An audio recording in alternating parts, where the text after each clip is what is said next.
Kitchen girl. இன்றைக்கி நம்ம என்ன பார்க்க போகிறோம் அப்படின்னு பார்த்தீங்கன்னா இன்னைய லஞ்ச் மெனு தான் பார்க்க போகிறோம். ஸோ வாங்க வீடியோக்குள்ளே போகலாம். அதுக்கு முன்னாடி என் சேனல் சப்ஸ்கிரைப் பண்ணலாம், சப்ஸ்கிரைப் பண்ணிச்சுக்கோங்க. ஸோ வாங்க வீடியோக்குள்ளே போகலாம்.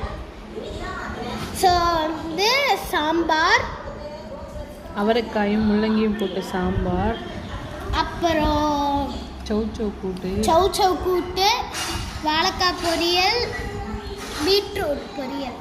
ஸோ இதான். அப்புறமா ரசம், மோர், அதுக்கப்புறமா ஸ்வீட் கொஞ்சம் வந்து செஞ்சாங்க. ஸோ இதான் என்னைய லஞ்ச் மெனு. ஸோ அடுத்த வீடியோவில் பார்க்கலாம். பாய். மறக்காமல் லைக் பண்ணுங்கள், ஷேர் பண்ணுங்கள், சப்ஸ்கிரைப் பண்ணுங்கள். ஸோ அந்த ஸ்வீட்டையும் நான் காமிக்கிறேன். ஸோ இது வந்து பார்த்திங்கன்னா என்ன இதுன்னு பார்ப்பீங்க, என்ன பாஸ்தாவில் உள்ள போட்டு வச்சுருக்காங்கன்னு. இது வந்து பார்த்திங்கன்னா புதுசாக ட்ரை பண்ணுவோம். பாஸ்தா பாயசம்னு செம்ம டேஸ்டியாக இருக்குது.